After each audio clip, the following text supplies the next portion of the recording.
Britain joined the European Union formally in 1972. We voted to leave 9 years ago. Interestingly, the European Union was held up as an organization which would be good for free trade, good for market economics. Around the late 80s and early 90s, the European Union started to change its character.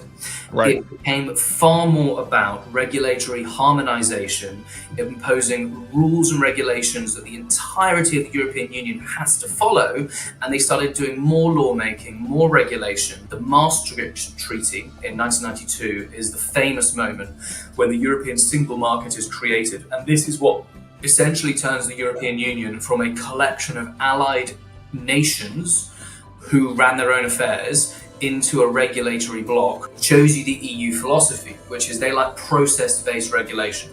You must do this, you must do this, you must do this, you must do this, you must tick all these boxes. Whereas, from what I gather, America, but particularly Britain, before we joined the European Union, we preferred outcomes-based regulation. Right. Because if you have a good outcomes-based regulation and you can prove someone did you harm in the courts, there's a liability attached to that, but it allows for way more experimentation in how you get to the end point.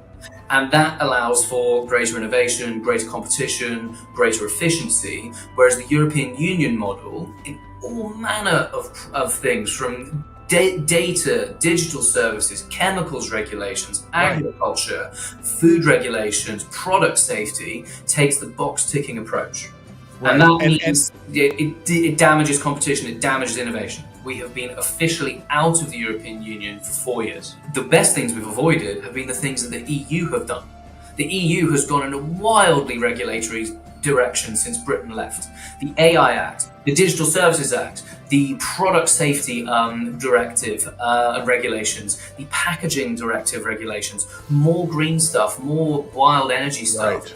And so Britain, by default, is not affected by them. I've been looking at some of the impact assessments that the EU has produced for its own new regulations. Unsurprisingly, the impact assessments are rubbish and do not give you a proper story. But they're adding hundreds of millions, of billions and billions of euros of costs onto what they're doing. What they're going to do is just give everyone outside the European Union a reason not to bother selling to Europe.